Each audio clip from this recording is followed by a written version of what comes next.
کل عالم، کل جہان اور کل کائنات کی تمام تسبیحات، تعریفات اور حمد و ثنا صرف اور صرف اللہ وحدہ لا شریک کے لیے مخصوص اور مختص ہے۔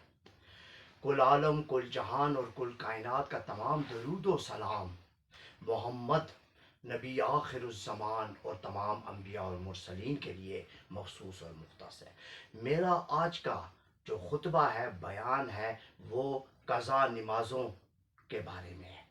اصل میں دین اسلام میں قضا کا لفظ متعارف نہیں ہوا، اور پھر شریعت محمدیہ میں بھی قضا کا جو لفظ ہے یا اصطلاح ہے اس کا کوئی ثبوت نہیں ملتا۔ لہٰذا نمازیں قضا جو ہیں یہ کسی قیمت پہ یہ نہیں ہیں۔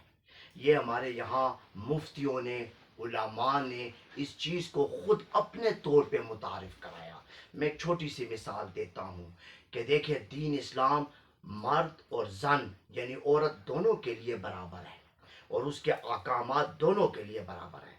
تو پھر جب کسی خاتون پہ اذیت ماہانہ شروع ہوتا ہے، اور اس پیریڈ کے بعد جب وہ پاکی کی طرف چلی جاتی ہے، تو پھر تو وہ اپنی نمازوں کی قضا نہیں لوٹاتی، اور نہ ہی اس پہ علماء بات کرتے ہیں، اور نہ ہی مفتی اس پہ فتویٰ دیتے ہیں، ورنہ تحقیق کا دروازہ آپ کے پاس کھلا ہے۔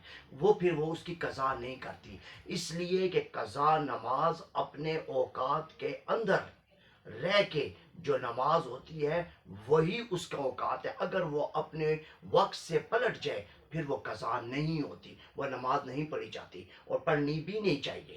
یہ میں آپ کو سچا اور سچا دین اسلام بیان کر رہا ہوں، اس میں کوئی سی قسم کا مبالغہ بھی نہیں ہے، اور میں آپ لوگوں کو کسی مغالطے میں نہیں ڈالتا۔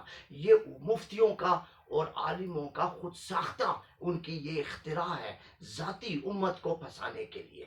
میں نے آپ کو خاتون کی اور خواتین کی جو مثال دی ہے، تو آپ ان کی قضا نمازیں لائے نا، نہیں ہے، نہ قضاء عمری ہے نمازوں میں، اور نہ ہی قضا۔ ہاں، نبی علیہ الصلوۃ والسلام سے جو روایت پیش کی گئی ہے، انہوں نے جو لی ہے، تو وہ بھی فجر کی نماز جو ان سے رہ گئی، انہوں نے وہ وادی کو سے کوچ کیا، سورج کے نکلنے کے بعد انہوں نے باجماعت نماز پڑھائی، آذان بھی ہوئی۔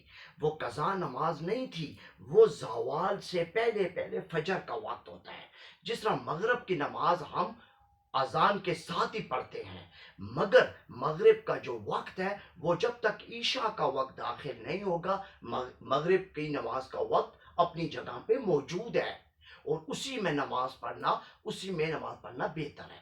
وہ چونکہ علماء اور فقہاء اور محدثین نے اپنی طرف سے ایک عجیب سا بوجھ ڈالا ہوا ہے کہ جو شام کی اذان ہوتی ہے تو اس کے ساتھ ہی نماز ہوتی ہے، کوئی ضروری نہیں ہے۔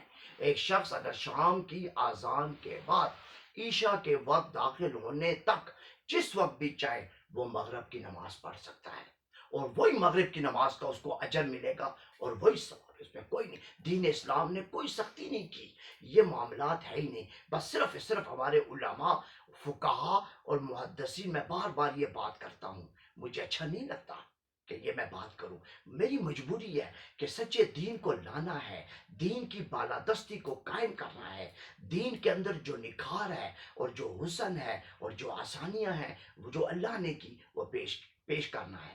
قرآن نے قضا کا لفظ نہیں دیا، کوئی نماز قضا نہیں ہوتی، بس جو اس وقت میں پڑھی گئی، جو نماز رہ گئی اور چلی گئی اور وقت دوسرے میں داخل ہو گیا، اور بشری کمزوری یا لاغری کی وجہ سے یا قائلی سستی کی وجہ سے یا کسی بھی بنیاد پہ وہ نماز چھوٹ گئی، اللہ اس کی بخشش کرنے والا ہے، معاف کرے گا۔ اس نماز کا لوٹانا کوئی ضروری نہیں ہے، اور لوٹانا بھی نہیں چاہیے، کیونکہ یہ اللہ کی حدود سے تجاوز ہے۔